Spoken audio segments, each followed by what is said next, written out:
Assalamualaikum warahmatullahi wabarakatuh. Perkenalkan, nama saya Fahra Koirunisa. Saya dari kelas F1 Manajemen dengan NPM 101211793. Di sini saya akan menjelaskan materi mengenai rasio keuangan dari mata kuliah Manajemen Keuangan.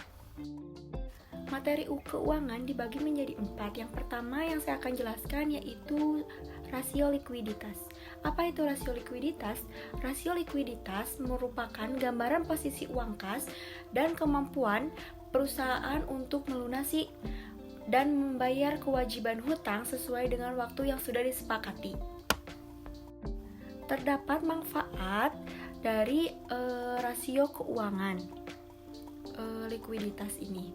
Yang pertama yaitu ada membantu mendapatkan posisi likuiditas dari perusahaan tersebut. Yang kedua yaitu menunjukkan bagaimana kekayaan aset dari perusahaan saat ini. Yang ketiga yaitu membantu memahami kekuatan dari perusahaan tersebut. Di sini saya akan menjelaskan jenis-jenis likuiditas. Jenis-jenis likuiditas ini dibagi menjadi 3. Yang pertama yang saya akan jelaskan yaitu rasio lancar atau current ratio. Digunakan untuk menghitung tingkat kemampuan perusahaan dalam memenuhi kewajiban jangka pendek dan aktiva lancar. Yang memiliki rumus yaitu aktivita lancar dibagi hutang lancar dikali 100%. Yang keduanya yaitu ada rasio cepat atau quick ratio.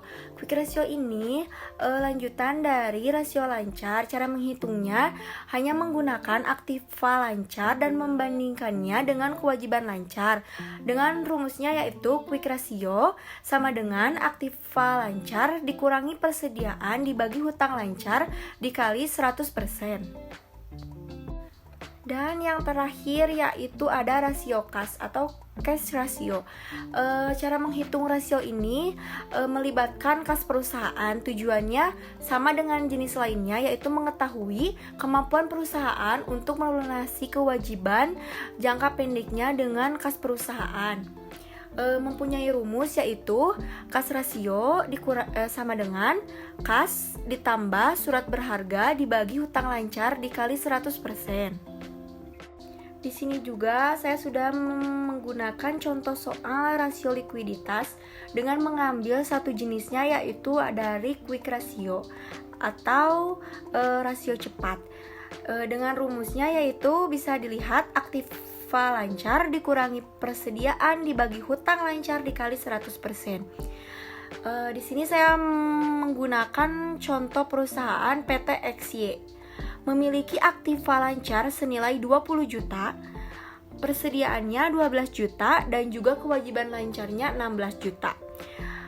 Kita tinggal masukkan dari pertanyaan tersebut ke dalam rumus, yaitu 20 juta dikurangi 12 juta dibagi 16 juta dikali 100%, hasilnya adalah 0,5. Dari perhitungan di atas dapat diketahui dari PT XY adalah 0,5 yang artinya kondisi keuangan perusahaan sedang tidak sehat atau sedang menurun. Yang kedua yaitu ada rasio profitabilitas. Apa itu rasio profitabilitas? Merupakan perbandingan untuk mengetahui kemampuan perusahaan dalam mendapatkan laba atau profit dari pendapatan atau earning terkait penjualan aset dan ekuitas atas dasar pengukuran tertentu. Di sini juga saya akan menjelaskan manfaat rasio profitabilitas, yaitu dapat mengetahui secara pasti laba atau keuntungan dari suatu perusahaan dalam periode tertentu atau dari periode yang akan datang. Di sini juga saya akan menjelaskan dari jenis-jenis rasio profitabilitas. Yang pertama yaitu ada gross profit margin atau GPM, merupakan persentase laba kotor terhadap pendapatan yang dihasilkan dari penjualan. Laba kotor ini dipengaruhi oleh laporan arus kas menjelaskan besaran laba yang diterima oleh perusahaan atau pertimbangan dari biaya yang terpakai untuk memproduksi produk atau jasa.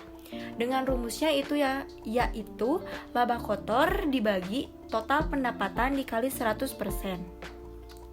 Yang kedua yaitu ada Profit Margin Ratio atau PMR, merupakan rasio profitabilitas untuk menilai persentase laba bersih yang didapatkan setelah dikurangi dengan pajak terhadap pendapatan yang diperoleh dari penjualan.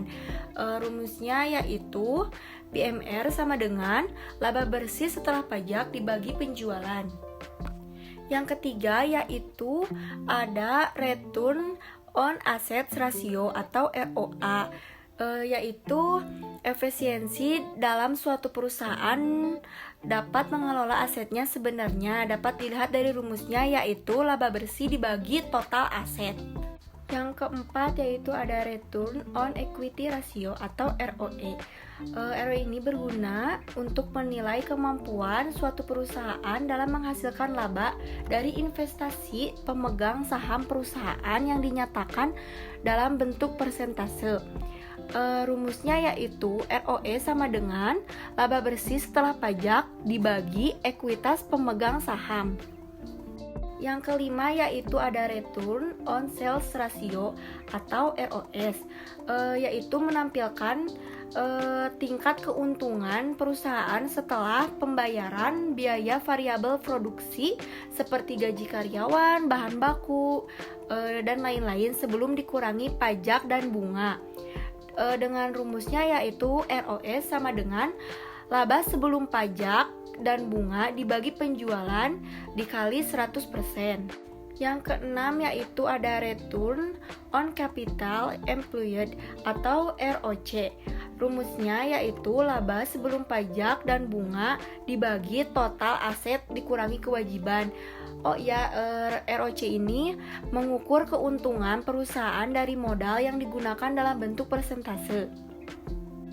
Yang terakhir yaitu ada Return of Investment atau ROI, yaitu dihitung dari laba bersih setelah dikurangi pajak terhadap total aktiva. Dengan rumusnya yaitu ROI sama dengan laba atas investasi dikurangi investasi awal dibagi investasi dikali 100%. Di sini juga saya akan memberikan satu contoh soal dari rasio profitabilitas. Bisa dilihat di sini ada rumus dan contoh kasus perhitungan GPM. Laba kotor perusahaan C sebesar 50 juta, total pendapatannya 57 juta.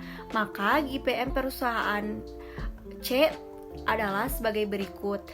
Rumusnya yaitu ada laba kotor dibagi total pendapatan dikali 100%, yaitu 50 juta dibagi 57 juta dikali 100% sama dengan 87%. Yang ketiga yaitu ada rasio solvabilitas. Rasio solvabilitas merupakan perbandingan dari beberapa ukuran yang umumnya dinyatakan dalam angka. Manfaat dari rasio solvabilitas tersebut yaitu membantu investor melihat bagaimana kondisi keuangan dari suatu perusahaan dalam kemampuan potensi perusahaan di masa yang akan mendatang. Di sini ada jenis-jenis rasio solvabilitas terbagi menjadi 3. Yang pertama yaitu ada debt to asset ratio atau D/A dengan rumusnya debit per aset. Yang kedua yaitu ada debt to equity ratio dengan rumusnya D/E sama dengan debit per ekuitas. Yang ketiga yaitu ada debt to capital ratio dengan rumusnya D/C sama dengan debit dibagi dalam kurung debit ditambah ekuitas. Di sini ada contoh soal rasio solvabilitas. Saya mengambil contoh 1 yaitu perusahaan XZ memiliki total kewajiban yang belum dibayarkan sebesar 207 miliar dengan total aset yang ingin ia miliki saat ini dengan sebesar 200 miliar. Dengan demikian perhitungannya adalah rumus rasio solvabilitas D/A atau debit per aset X PT XZ sama dengan 207 miliar dibagi 200 miliar sama dengan 1035.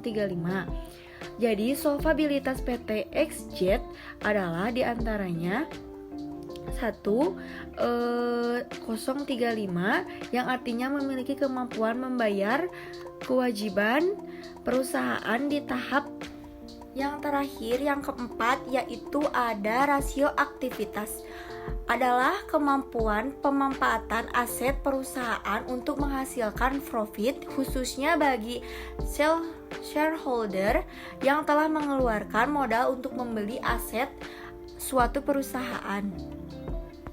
Manfaat dari rasio ini juga digunakan untuk mengukur efektivitas perusahaan dalam menggunakan aktiva yang dimilikinya. Yang keenam yaitu ada rasio persediaan piutang dengan rumus pendapatan dibagi rata-rata piutang. Dan yang terakhir yaitu ada rasio perputaran utang dengan rumus perputaran utang sama dengan pembelian dibagi rata-rata utang. Di sini juga saya mengambil contoh soal rasio aktivitas dari rasio perputaran modal kerja perusahaan FGX. Di bawah ini penjualan bersihnya yaitu 500.000, aset lancarnya 1 juta, kreditornya 750.000, dan dengan rumusnya yaitu penjualan dibagi modal rata-rata kerja. Penjelasannya sudah dilihat di sini, yaitu modal kerja sama dengan 1 juta dikurangi 750 sama dengan 250.000, dan rasio perputaran modal kerja atau working capital turnover sama dengan 500.000 dibagi 250 dari hasil pengurangan tadi sama dengan 2. Sekian dari penjelasan saya, mohon maaf apabila banyak kekurangan dan kesalahan. Wassalamualaikum warahmatullahi wabarakatuh.